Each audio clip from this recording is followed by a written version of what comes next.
La hija que asfixió a su madre por oponerse a su relación y reclamó su herencia de ese 15 millones desde prisión. Crimen y herencia.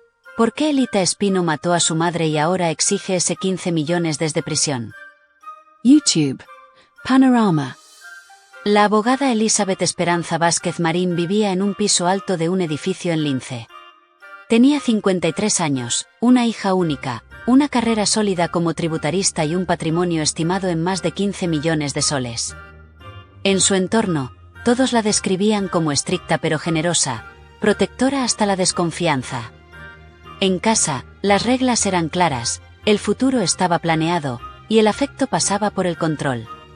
Su hija, Elizabeth Alexandra Mavila Espino Vázquez, a quien todos llamaban Elita, creció entre privilegios, cuidados y silencios tensos. En su adolescencia, conoció a Fernando González Asenjo, un joven sin rumbo definido, sin empleo estable y con una habilidad peligrosa para convencer. Desde la primera vez que lo vio, Elizabeth lo rechazó. «Ese chico solo quiere tu dinero», le dijo a su hija. Pero cuanto más se oponía, más fuerte se aferraba Elita a él. El romance comenzó en 2007, cuando Elita tenía apenas 17 años. Elizabeth no solo desconfió, actuó. Investigó al joven, controló los gastos de su hija y la vigiló con más intensidad.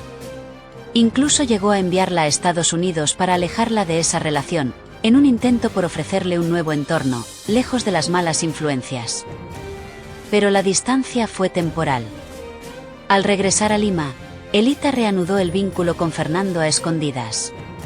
La tensión en casa creció.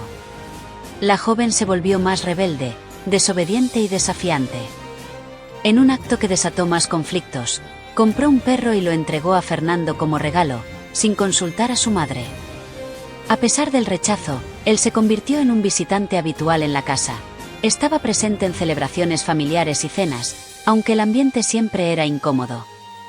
Con el tiempo, los familiares notaron cambios en Elita.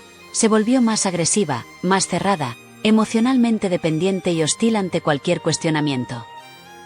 Lo que comenzó como una preocupación maternal se transformó en una guerra silenciosa entre madre e hija. Las discusiones eran constantes, el respeto se erosionaba, y el control que Elizabeth ejercía comenzaba a desmoronarse. La madrugada del 26 de enero de 2010 fue el punto final.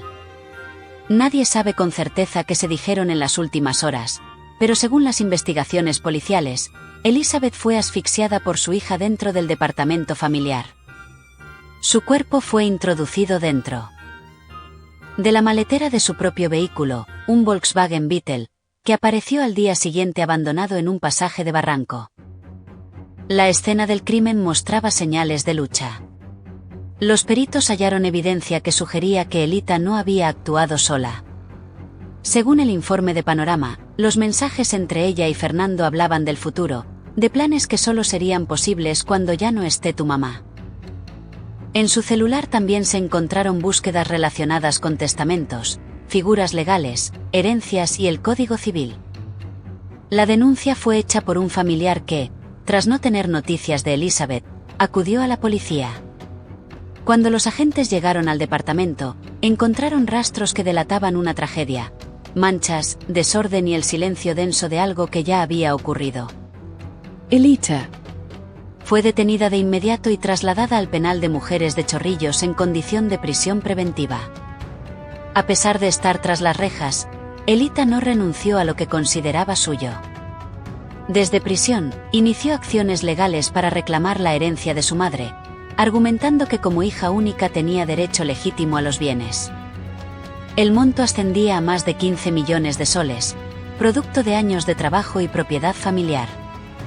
Su defensa presentó informes psiquiátricos que aseguraban que la joven padecía trastorno bipolar, y que había sido manipulada emocionalmente por Fernando.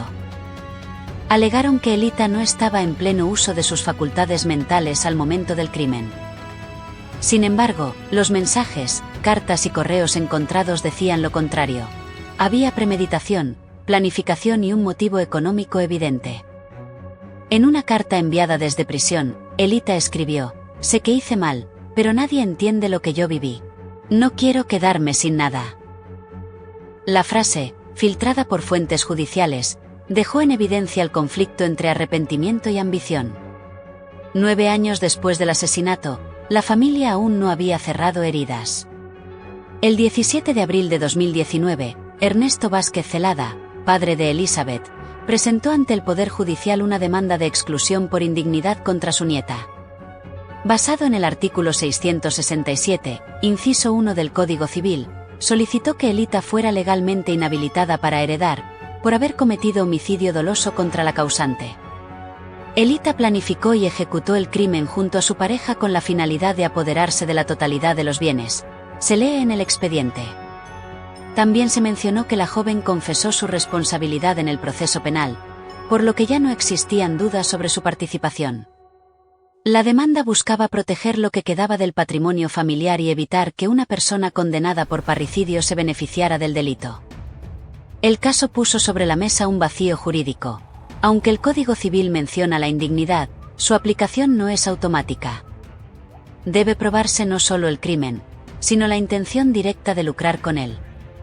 En audiencias posteriores, los familiares de Elizabeth recordaron a Elita como una adolescente caprichosa, impulsiva y cada vez más agresiva.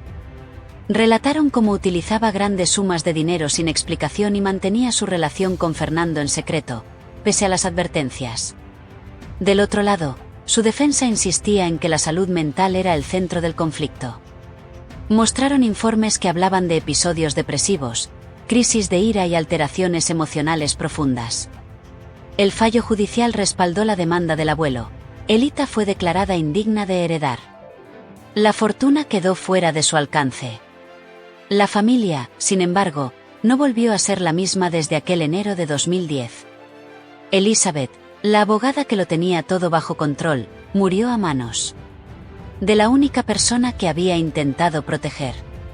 Y Elita, la hija criada entre cuidados y normas, pasó a la historia como la heredera que mató para poseer lo que nunca le perteneció del todo. ¿Qué se sabe del caso?